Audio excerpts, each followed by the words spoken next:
ಶುಭೋದಯ ಫ್ರೆಂಡ್ಸ್, ನಾನು ನಿಮ್ಮ ವಿದ್ಯಾರಾಣಿ. ಅತಿಯಾದ ಅನಾರೋಗ್ಯ, ಕಷ್ಟಗಳು, ನೋವು, ಅವಮಾನ ಇವೇ ನಿಮ್ಮ ಆತ್ಮೋನ್ನತಿಯ ಹೆಬ್ಬಾಗಿಲುಗಳು ಅನ್ನುವಂಥ ವಿಷಯದ ಬಗ್ಗೆ ನಾವಿವತ್ತು ತಿಳ್ಕೊಳ್ಳೋಣ.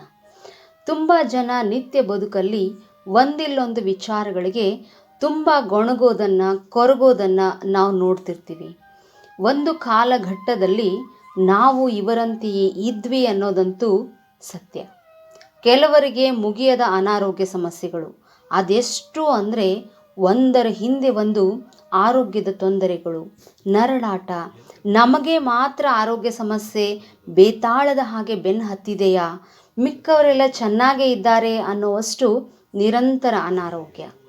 ಇನ್ನು ಕೆಲವರಿಗೆ ಕಷ್ಟದ ಹಿಂದೆ ಕಷ್ಟ, ದುಡ್ಡಿನ ಕಷ್ಟ, ಸಾಮಾಜಿಕ ಸಮಸ್ಯೆಗಳು, ವೈಯಕ್ತಿಕ ಸಮಸ್ಯೆಗಳು, ಕಷ್ಟವನ್ನೇ ಮೈತುಂಬ ಮೆತ್ತಿಕೊಂಡ ಹಾಗೆ ಇರುತ್ತೆ ಇವರೆಲ್ಲರ ಬದುಕು.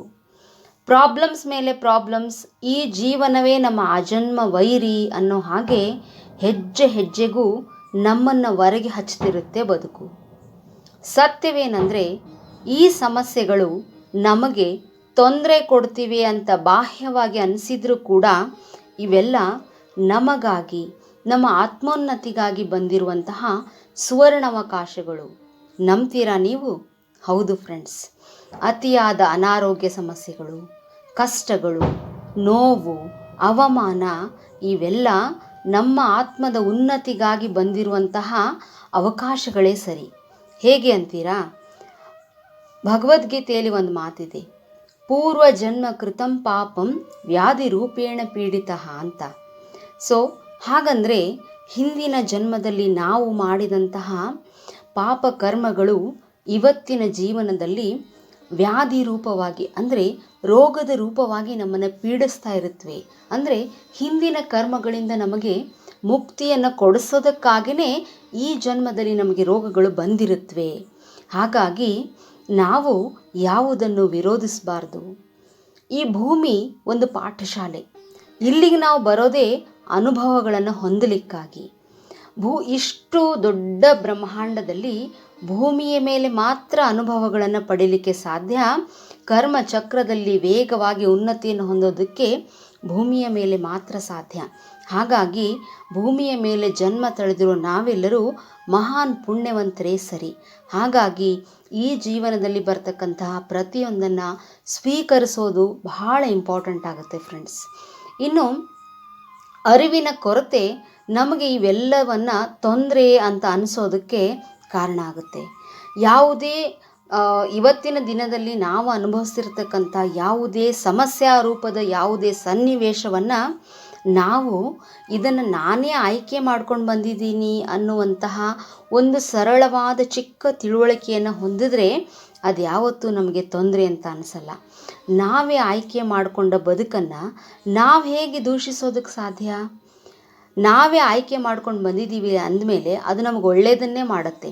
ಹಾಗಾಗಿ ಎಲ್ಲ ಸಂದರ್ಭಗಳನ್ನು ನಾವೇ ಆಯ್ಕೆ ಮಾಡ್ಕೊಂಡಿದ್ದೀವಿ ಅನ್ನೋ ಚಾಯ್ಸಿಂದ, ಆ ಒಂದು ಆ್ಯಂಗಲಿಂದ ನೋಡೋದನ್ನು ಕಲಿಬೇಕು ನಾವು.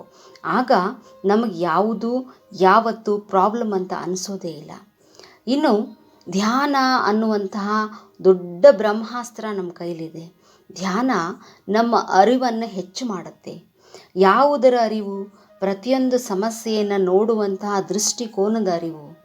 ಈ ಸಮಸ್ಯೆಯ ಸೃಷ್ಟಿಗೆ ನನ್ನಿಂದ ಏನಾಗಿತ್ತು, ಏನು ತಪ್ಪಾಗಿತ್ತು ಅನ್ನುವಂತಹ ಅರಿವು.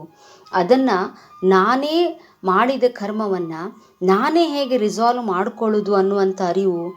ಎಲ್ಲದರ ಅರಿವನ್ನು ಧ್ಯಾನ ಕೊಡ್ತಾ ಹೋಗುತ್ತೆ.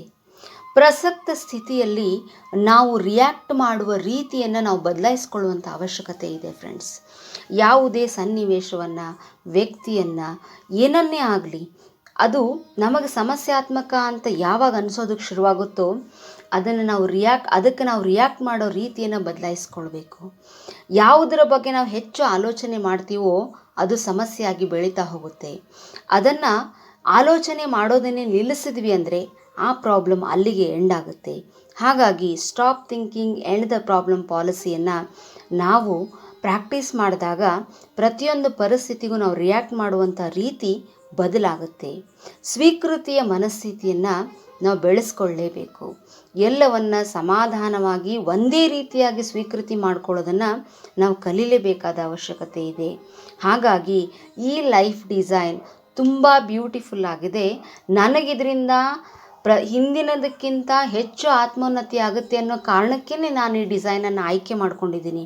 ಹಾಗಾಗಿ ನಾನು ಪ್ರತಿಯೊಂದನ್ನು ಸ್ವೀಕಾರ ಮಾಡೋದನ್ನು ಕಲಿಬೇಕು. ಇಲ್ಲಿ ಗೌತಮ ಬುದ್ಧರ ಒಂದು ಕತೆ ನನಗೆ ನೆನಪಿಗೆ ಬರ್ತಾ ಇದೆ. ಒಬ್ಬ ಮಗ, ಅವನ ತಂದೆ ಒಬ್ಬ ದೊಡ್ಡ ವ್ಯಾಪಾರಿಯಾಗಿರ್ತಾನೆ. ಅವನು ಸತ್ತು ಹೋಗ್ತಾನೆ. ಆಗ ಆತನ ಮಗನಿಗೆ ತನ್ನ ತಂದೆಯನ್ನು ಹೇಗಾದರೂ ಮಾಡಿ ಸ್ವರ್ಗಕ್ಕೆ ಕಳಿಸ್ಬೇಕು ಅನ್ನುವಂಥ ಒಂದು ಆಸೆ ಇರುತ್ತೆ. ಅದು ಯಾವುದೇ ಮಾರ್ಗವಾಗಿರಲಿ, ಅದಕ್ಕೆ ಏನೇ ಖರ್ಚಾಗಲಿ, ಯಾವುದೇ ರೀತಿಯಲ್ಲಿ ನನ್ನ ತಂದೆ ಮಾತ್ರ ಉನ್ನತವಾದ ಒಂದು ಸ್ವರ್ಗಕ್ಕೆ ಹೋಗಬೇಕು ಅನ್ನೋ ಹಠ ಮಗನದಾಗಿರುತ್ತೆ. ಆಗ ಆತ ಅವರಿವರನ್ನು ವಿಚಾರಿಸ್ತಾ ಹೋಗ್ತಾನೆ. ಆಗ ಒಬ್ಬರು, ಇಲ್ಲಿ ತುಂಬ ಜ್ಞಾನಿ ಅಂತಂದರೆ ಭಗವಾನ್ ಬುದ್ಧ, ಹಾಗಾಗಿ ಈ ವಿಚಾರಕ್ಕೆ ಅವ್ರಿಗೆ ನೀನು ಸಹಾಯ ಮಾಡ್ಬೋದು, ಅವ್ರನ್ನ ಹೋಗಿ ಕೇಳು ಅಂತ ಹೇಳ್ತಾರೆ. ಒಂದು ಶಾಂತ ಕೊಳದ ಒಂದು ದಂಡೆಯ ಮೇಲೆ ಭಗವಾನ್ ಬುದ್ಧರು ಧ್ಯಾನಕ್ಕೆ ಕುಳಿತುಕೊಂಡಿರ್ತಾರೆ. ಆಗ ಈ ಮಗ ಹೋಗಿ ಏನು ಮಾಡ್ತಾನಂದರೆ ಅವರನ್ನು ಮಾತನಾಡಿಸ್ತಾನೆ. ಅವರಿಗೆ ಮರು ಮಾತನಾಡಲು ಅವಕಾಶ ಕೊಡದಂತೆಯೇ ಭಗವಾನ್, ನೀವು ತುಂಬ ಜ್ಞಾನಿಗಳು, ನಿಮಗೆಲ್ಲದೂ ಗೊತ್ತು, ನನ್ನ ತಂದೆ ದೈವಾಧೀನರಾಗಿದ್ದಾರೆ, ನೀವು ನನ್ನ ತಂದೆಯನ್ನು ಸ್ವರ್ಗದ ದಾರಿಯಲ್ಲೇ ಕಳಿಸ್ಬೇಕು, ಅವರನ್ನು ಸ್ವರ್ಗಕ್ಕೆ ಕಳಿಸ್ಬೇಕು ಅಂತ ಹೇಳ್ತಾರೆ. ಆಗ ಗೌತಮ ಬುದ್ಧರು ಆತನಿಗೆ ಏನನ್ನೋ ತಿಳಿಸಿ ಹೇಳೋ ಪ್ರಯತ್ನ ಮಾಡ್ತಿರ್ತಾರೆ. ನೀವೇನೋ ಮಾತನಾಡುವ ಹಾಗಿಲ್ಲ, ನಾನು ಹೇಳಿದ ಮಾತನ್ನು ನೀವು ನೆರವೇರಿಸಿ ಕೊಡಲೇಬೇಕು ಅಂತ ಆತ ಕಂಡೀಷನ್ ಹಾಕ್ತಾನೆ. ಅದಕ್ಕಾಗಿ ನಾನು ಏನು ಬೇಕಾದರೂ ಮಾಡಲು ಸಿದ್ಧ ಅಂತ ಹೇಳ್ತಾನೆ. ಆಗ ಬುದ್ಧರು, ನನಗೆ ಏನನ್ನೂ ಹೇಳುವ ಅವಕಾಶವನ್ನು ನೀನು ಕೊಡ್ತಾ ಇಲ್ಲ, ಆದರೆ ನಾಳೆಗೆ ನೀನು ಒಂದು ದೊಡ್ಡ ಮಡಕೆಯನ್ನು ತಗೊಂಡು ಅದರಲ್ಲಿ ಅರ್ಧ ಕಲ್ಲು ಮತ್ತು ಅರ್ಧ ಬೆಣ್ಣೆಯನ್ನು ತುಂಬಿಸ್ಕೊಂಡು ಬೆಳಗ್ಗೆ 5 ಗಂಟೆಗೆ ಇದೇ ದಡದ ಹತ್ರ ಬಾ ಅಂತ ಹೇಳ್ತಾರೆ.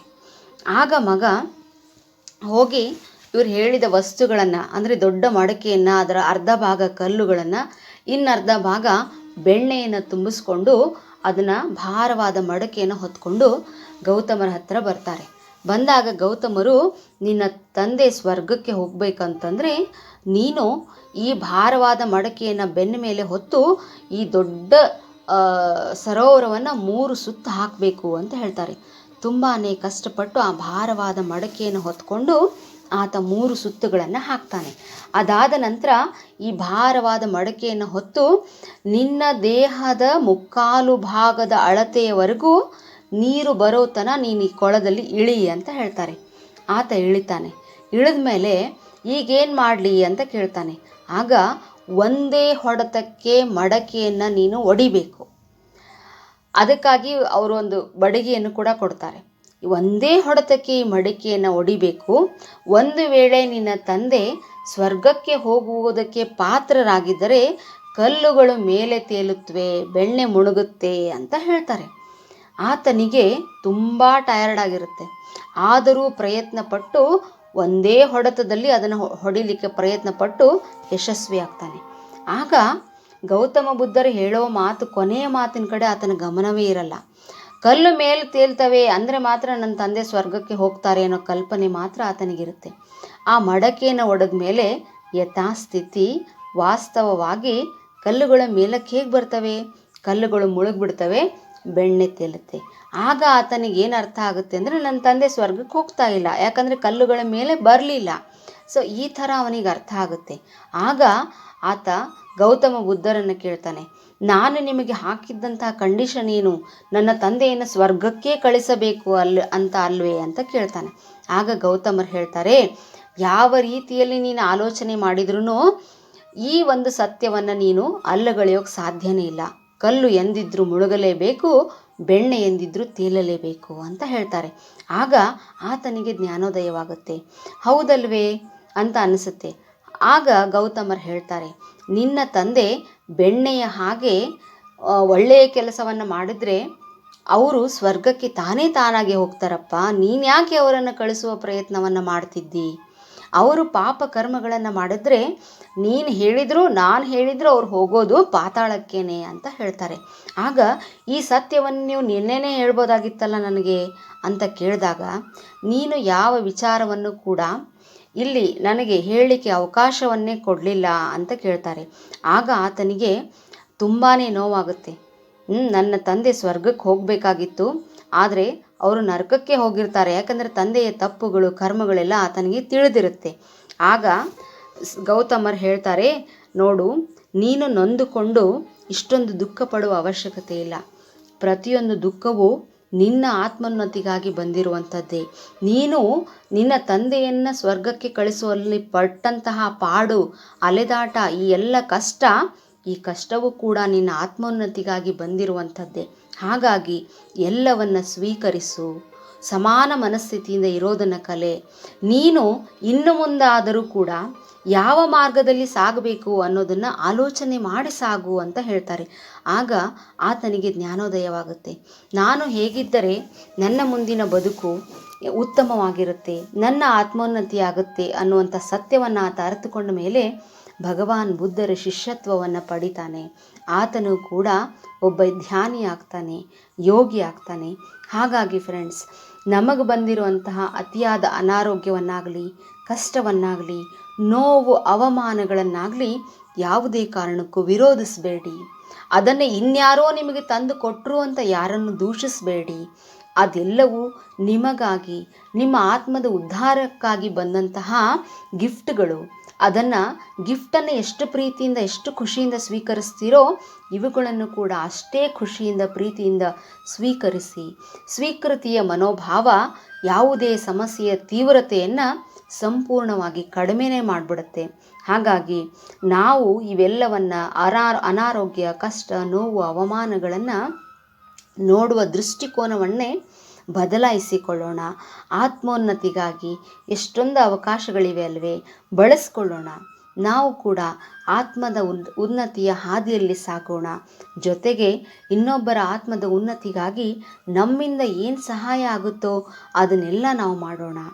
ಫ್ರೆಂಡ್ಸ್, ಇವತ್ತಿನ ಈ ನನ್ನ ಮಾಹಿತಿ, ಅತಿಯಾದ ಅನಾರೋಗ್ಯ, ಕಷ್ಟ, ನೋವು, ಅವಮಾನಗಳು ನಿಮ್ಮ ಆತ್ಮೋನ್ನತಿಯ ಹೆಬ್ಬಾಗಿಲುಗಳು. ಈ ಒಂದು ಮಾಹಿತಿ ನಿಮ್ಗೆ ಇಷ್ಟವಾಗಿದ್ದಲ್ಲಿ ನನ್ನ ಚಾನಲ್ ಧ್ಯಾನಾಮೃತವನ್ನು ಸಬ್ಸ್ಕ್ರೈಬ್ ಮಾಡಿ, ನಿಮ್ಮ ಫ್ರೆಂಡ್ಸ್ ಮತ್ತು ರಿಲೇಟಿವ್ಸ್ಗೆ ಶೇರ್ ಮಾಡಿ, ಈ ವಿಡಿಯೋಗೊಂದು ಲೈಕ್ ಕೊಡಿ. Thank you friends. ಶುಭ ದಿನ.